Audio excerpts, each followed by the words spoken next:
This is the Automotive Repair Podcast Network.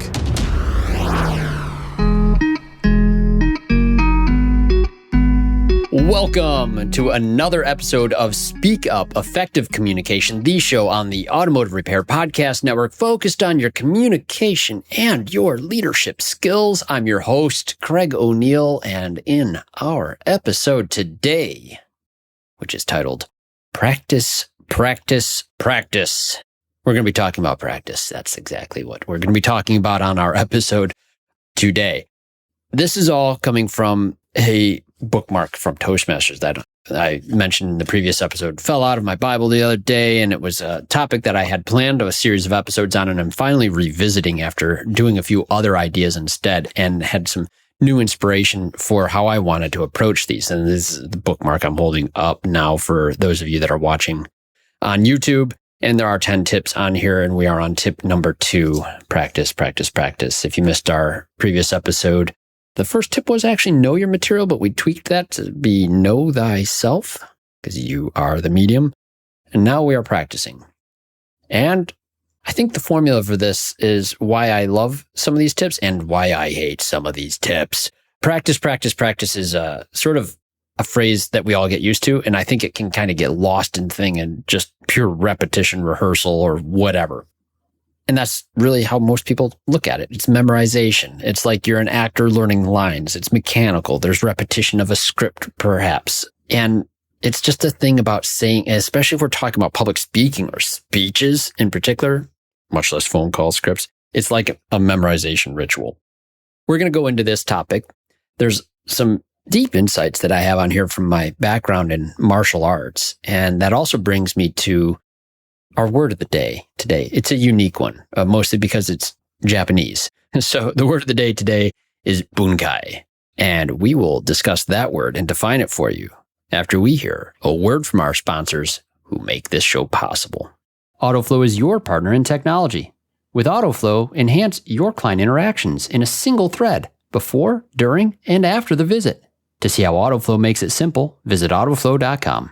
Your trusted companion, ShopDog Marketing, is right by your side, attracting the best customers and building long-term growth. Call ShopDog Marketing today or visit shopdogmarketing.com. Unlock your communication insights with Inbound's AI-powered call analytics for auto repair shops. Learn more at callinbound.com. Okay, we are back, and the word of the day for today is bunkai. Bunkai's Japanese martial arts term means analysis or disassembly if you're taking it literally, but the way I've always understood it, it was application, the practical application specifically of kata. Kata are forms, those patterned fight sequences that you would do in martial arts, and you do this with a partner. Bunkai specifically, you're going to be doing this application with another body. It has relevance to communication training and leadership, of course, because these things are intended to be applied with others, not necessarily in an attack or a defense from those others, but certainly has an impact or influence in other people's movements or behaviors. So this is just a perfect example, I feel like, of why real practice matters. And I'm going to make a strong statement here that real practice cannot occur in solitude, not for things that have a benefit for others. Communication training in particular, I will argue you can't do it alone. You can't do it all in private, not exclusively. There will be times of private study and practice, but ultimate practice does require another body. And this is what I want to do, though. First, I want to take that tip, practice, practice, practice, right? And you hear that and you think, like I was saying earlier, repetition, rehearsal, and all these things. We need to tear that down a little bit because it gets so reduced in that. Even when Chris Cloutier and I do some teaching on change management, we have some nice alliterations with pattern phrases that relate, repeat, reframe, that repeat step, and the 3 keys to change that we teach. Repeat is so good as that third step, and it talks about repetition, and new habits, new skills. Just reducing it to repeat, though, would be a bit of a mistake. I want to go into a little story. We're working with a new hire at AutoFlow, and I was tasked with generating some scripts to help this person who's going to be helping with phone calls, actually, for Chris's shop. Whenever I have to begin doing a script, part of me dies because I'm one of those trainers. I don't use a lot of scripts. I don't create a lot of scripts. I don't like to create scripts. I have a means of how I do things. I have a way I say things. I have made it mine already. And if I make a script for someone else, I know it's not going to be theirs. I was tasked with writing a script. And what do I do with a script? When I give it to a person, I'll make a script. I even use AI to make the script. It's a lot easier to do. Good use of AI. Because step one, if I'm using a script for training, is I'll hand it to someone and I'll explain, this is what it will look like. This is how we imagine phone calls go, and it gives you a clear sense of the objectives. So I'd like you to take this, write your own script, and then submit it back to me. Why would I do that? Well, it's actually a first form of practice, if you will. I've given the formula, the recipe, the idea of what we need to do, and I need the other person to engage it in a meaningful way that they are going to then hope to apply very quickly in actual practice. And this is one of those things. I want to talk about that word for a minute. We used to make jokes in the shop all the time. It's like, how come we never say we're practicing auto repair? I've heard lots of podcasts where this is drawn out, and like you hear people practicing medicine all the time. And we would jest at this idea because the idea of practice seems like, well, you must not be very good at it yet. That's a little scary if you're thinking about it in medicine and surgery, but that is not how the medical establishment considers practice. There's something else deeper here. There's something I want to, and I'm going to keep this tip practice, because it has 3 times the word is used, but I'm going to think of like P1, P2, P3, practice 1, practice 2, practice 3. Because practice 1, you're new to a thing. That's not a wrong use of the word. I think at some point in anybody's career, you have to be. And there might be natural talent in lots of things, but you're stepping into discomfort. It might be your first cold call. It might be your first time calling an auto repair shop client for all we know, right? All the different things that we have going on. First time standing up in front of a large audience to deliver a speech. Ooh, boy, if you don't have the jitters or you feel vulnerable in that moment, there's something wrong. And vulnerability is one of the key things that I would say is at practice 1 level, practice 1, right? And this requires something of others. If you're going to be vulnerable, firstly, requires you being comfortable enough being vulnerable. Who are you being vulnerable with? Is it the clients you're calling or anyone else? Is it the audience you're speaking to? Doesn't matter. It's for others. You can't do this part alone. And you're going to expose your newness as you go into this experience. That's normal. And you're going to get feedback. And I'll keep making this point throughout this episode, I feel like. But like, again, solitude is not where the practice really actually occurs at the first level. You are going to actually have to apply this bunkai principle. You could get good at katas and go through motions, but until you actually know how it applies, you're not going to advance in martial arts at all. Or shouldn't. Practice 2, this is where I think some positive feedback has to come into things, or it can be critical feedback, but I would still put that in the positive category because the intention of feedback is always for the development and advancement of a learner. Feedback is very different than criticism. So negative feedback is not to be regarded the same as criticism. Now, I grew up in a martial arts and culture with my dad, and we did that all through my teenage years and as a young adult, young father, even for majority of my career, even when I was working as a technician. The martial arts training a couple times a week after R&Ring transmissions was bad for the back. Had a good chiropractor, and that was nice. But the bunkai principle, being able to apply to another body, this is key. To have feedback with the partner that you're working with or your sensei. If you have a sensei who's mean and evil, like if you enjoy watching the Cobra Kai and this hilarious show, and you have some pretty evil senseis in there that are really bad, and like people are getting kicked in the head really hard. This is not constructive. Great TV, not really how it's actually done. Positivity is key. These principles that I'm applying to these practice things too, vulnerability on practice level 1, positivity, the feedback that you're going to be taking in and then applying to make those corrections, that second level. And practice 3 is a deeper thing where it's now so consistent. And I didn't invent those words, vulnerability, positivity, and consistency. There was a speaker it was with the Institute, their first summit down in Florida. Shasta Nelson was the speaker. She has a book called Frientimacy. And I haven't read that book, but I was really impressed with that speech because she had this graphic that was on the slide she had. It's a triangle. And basically that all meaningful relationships all require these three things. At the base of it, I think it was the base was consistency. And then there's vulnerability and positivity on the different ends of the triangle. For me, it doesn't matter really which part of the triangle is which. The point is you will have vulnerability, positivity, and consistency all part of your practice experience. And that's going to start to make sense to you. I think hopefully the way it made sense to me, because the moment I saw that graphic, it's like, oh my gosh, that's why Toastmasters is like this great group for me, or it's why I enjoyed the Dojo and those workouts. It's like you consistently go on a regular basis to practice with these people who are giving you positive feedback. And the first step, you will feel vulnerable, especially trying something new. And the model is there probably in just about anything new that you've done in your life with people that are worth doing things with or for. I am certain of the fact that you will see that pattern is there. Anything meaningful that you improve at substantially is going to have those ingredients. Your best relationships are going to have those ingredients.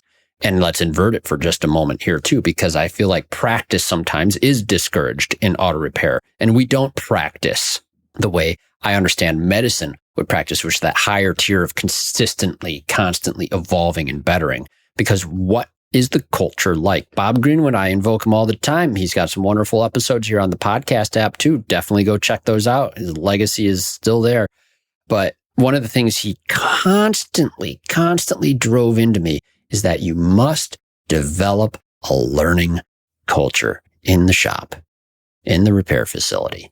And that was such great advice and wisdom. And we had a pretty good learning culture in the shop, not always at all intervals. We had different times where we thought we had a good learning culture and it really wasn't. And then we had times where, wow, we really embraced training in the depth of education the way it should be. Vulnerability, positivity, consistency. We've talked a little bit about vulnerability before, but that discomfort, I think that's one of those great things once you get used to that. We don't have it in some shops because if we invert that vulnerability, maybe you got crushed. Maybe there's a really critical person who is like 3C communication, like Dale Carnegie would say, condemn, don't ever criticize, complain, or condemn. Once you have vulnerability is no longer possible, you have a guarded personality that can't receive feedback or is truly in effect functioning as though they are perfect or good enough or something. They don't want it in any case. And why that is, you're going to have to dive into that with them in conversation and a true relationship. The true relationship is very, very, very hard to have while vulnerability or guardedness is there. You have to be able to be vulnerable. You have to be able to be humble enough to recognize that feedback is going to benefit you. And that requires you to be around positive people.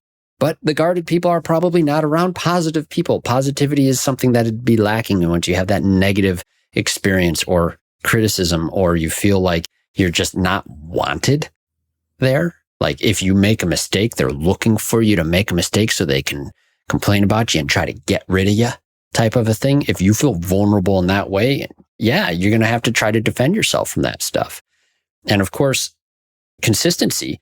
I'm going to say this is true for the type of feedback we should do in a shop. It shouldn't be just problem-based feedback like, oh, we encountered this issue. Here's something you're doing wrong. Here's a way to improve it. It requires praise. Everyone who feels like all they ever get is criticism, man, that's frustrating. And sometimes that happens. I've seen that before in martial arts communities where certain individuals have a threshold for this different than others as well. Some senseis are very good about just, you put your punch out there and they tweak your arm just a little bit so that it's in the right position. Then they continue the count and they tweak it again. And then they sort of just wander away after a little bit and they continue the count. And there's a subtle nod of the head maybe, but there's not a ton of like, yes, you got it. Way to go. It doesn't always happen that way. And so some people will feel like, I feel like I'm doing it right, but they keep correcting me. Such a common thing. And so many other walks of life too. We do need to remember to say, yes, this is good, but you're going to find that out, especially in Bunkai. It's time for today's Suck Less Spotlight from AutoFlow. Today's spotlight is on advisor eye twitches. Listen, Clients like to stay informed throughout the repair process, and studies indicate clients are most satisfied receiving text updates versus phone calls.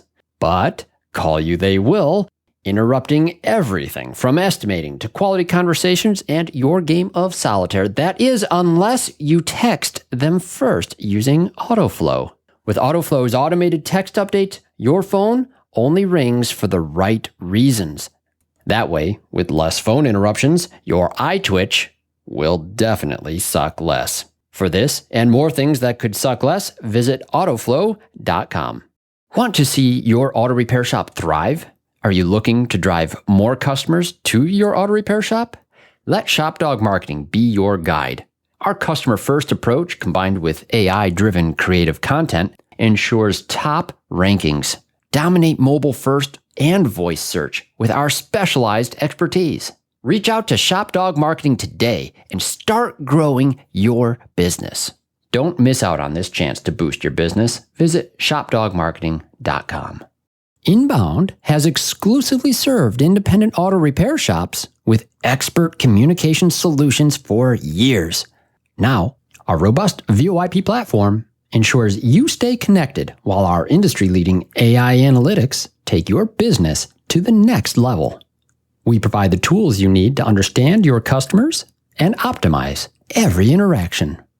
Choose Inbound. For proven expertise and unmatched innovation, visit callinbound.com and discover the difference we can make.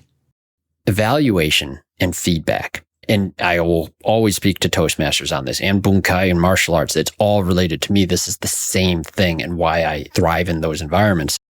The first level pathway you do in Toastmasters is you're going to give a speech. My wife just joined Toastmasters, by the way, for my home club, which is actually really exciting. She's really diving in both feet. Hasn't done it in the years I've been doing it because she hasn't had time to focus on that stuff. Came across, she's getting ready to do her icebreaker. I saw her in our bedroom the other day. She's practicing the speech. It was in the middle of the day, and go in there and like got a piece of paper in front of her, and you can tell she's mouthing, going through the steps of this speech. This is like practice level 1 and in isolation because you're not ready to deliver this thing yet in front of the group of people. But that's the next goal. You're going to deliver this in front of your Toastmasters club. Very vulnerable moment when you're new to the process. It's so exciting to see. We all love the icebreakers. I can't wait. But the point I'm making here is like the expectation of getting that feedback. It's a little bit scary at first until you get some positive feedback. In level 1 pathways, the next speeches that you do, you're going to deliver another speech that you'll create, and they're going to get feedback on it, and you're going to deliver that same speech again with that feedback applied. It's such a great model. And that teaches you then, it's preparing you for a pathway project on being able to evaluate others yourself. So really good cycle of that. But positivity is an element. We don't want to crush people in there. And the consistency is key. So practice level 3, right? Practice, practice, practice. You achieve practice 3, I believe, when you actually genuinely consider whatever it is that you're doing a topic of sincere interest. It isn't anymore just preparing for a specific speech to go and deliver a specific rehearsed script or some other thing that you do one time, like a performance. This is life, like commitment level stuff. You aren't just getting better at it because I need to do this for my job. A key reason I see a lot of people come into Toastmasters is not just because my boss said I should, but I enjoy this. This is interesting. I'm exploring this now. Not only that, you become a practitioner. It stops being, I need to practice this skill and becomes, I'm a practitioner. It's identity now. It's a part of you. It's not just an activity that you do. I am a public speaker. I am a martial artist. I am an automotive repair professional. And that's a part of your identity because this is now not just a activity or like we were talking about in the other one, tasks. There's purpose behind it and there's meaning behind it at a much deeper level. And this is when you are now practicing communication. You are practicing martial arts. You are practicing medicine. You are practicing automotive repair. It's a lifelong discipline. And it never ends. It is perpetual, passionate study.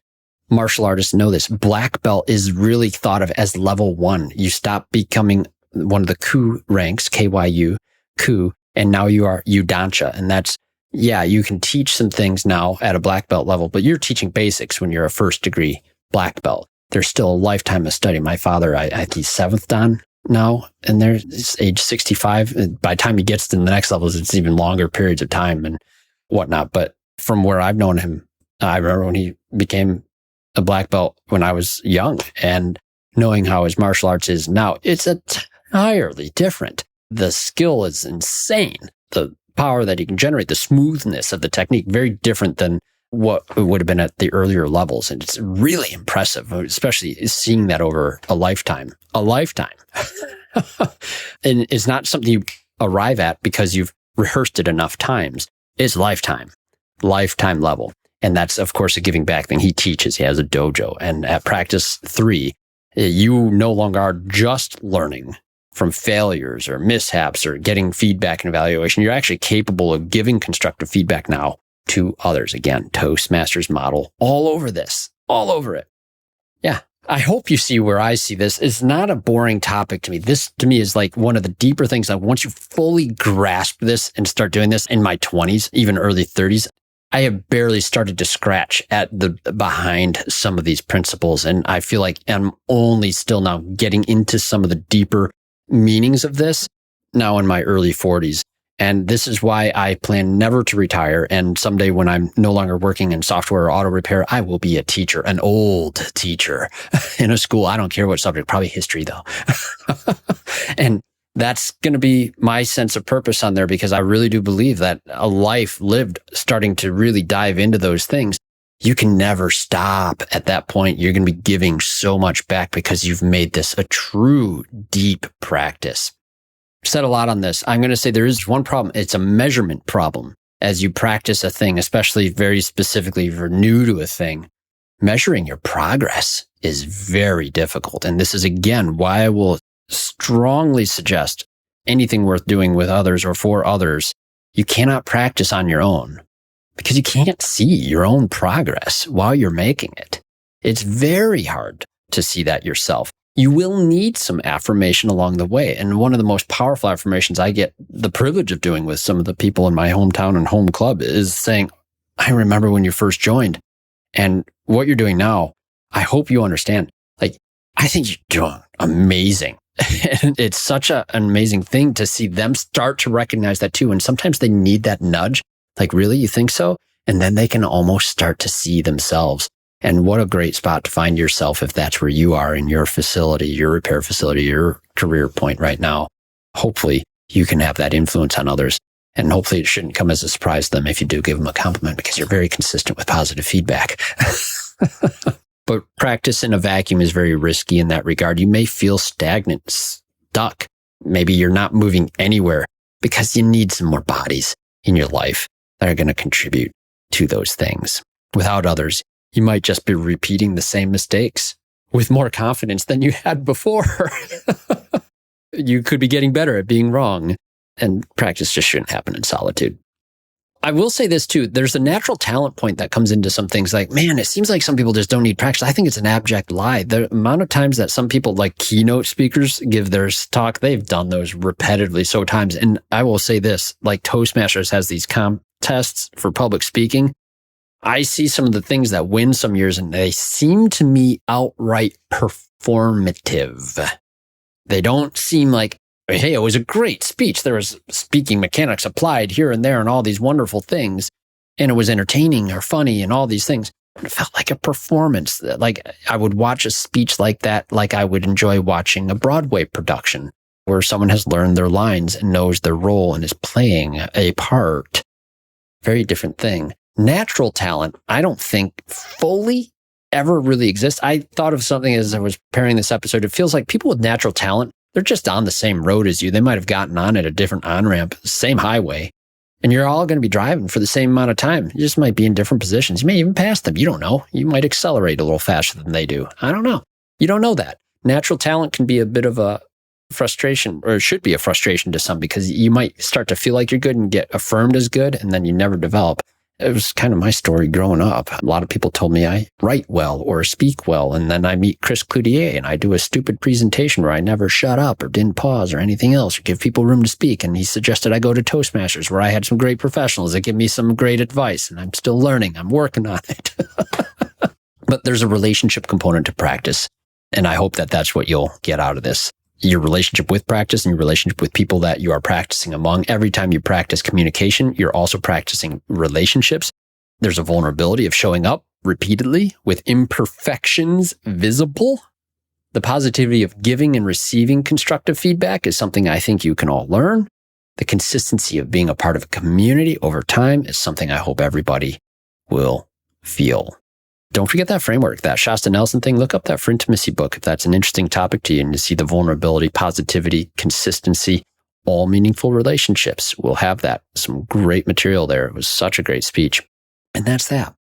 So what practice actually means, it's not rehearsing. It's not a script. It's not practicing until it's perfect. I don't think that's ever possible in anything. It's not memorizing lines. It's not mechanical repetition. It's this.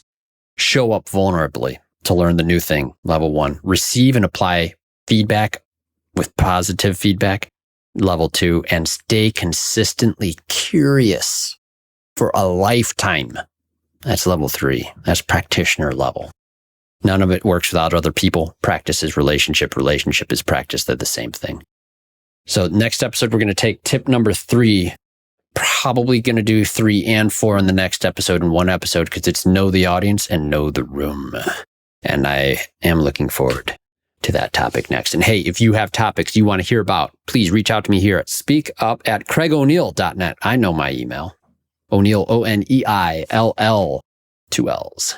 Now, I do want to hear about anything that you think about. And if you've heard the previous episode I asked the question, what is your job? I was encouraging you to answer that. Let me know what your answer is. I'd really be curious to hear that. Reach out either on LinkedIn or by the email here and let me know what your answer is, and if we can share some of those answers on air. I would do appreciate hearing from you on anything that helps, or suggestions on topics you'd like to hear us discuss on the show that will help you on your communication journey, whichever on-ramp you are on. And remember to listen up to the other shows on the Automotive Repair Podcast Network. Don't forget to check out the app. Download that app for focused episodic learning. Oh boy, it's a good spot for focus. Remarkable Results Radio, Carm Capriato, Diagnosing the Aftermarket A through Z with Matt Fonslow, Business by the Numbers with Hunt Demarest, the Auto Repair Marketing Podcast with Brian and Kim Walker, and the Weekly Blitz with Coach Chris Cotton. Once again, thank you so much to our sponsors. Thank you, our listeners, for joining us. Get out there, listen up, speak up, practice, practice, practice. You've been listening to Speak Up, Effective Communication with Craig O'Neill on the Automotive Repair Podcast Network. Download our exclusive podcast app at automotiverepairpodcastnetwork.com, because the best conversations in the industry start here. Check the show notes for Craig's YouTube channel and email. Let him know what topics you'd like him to speak up about.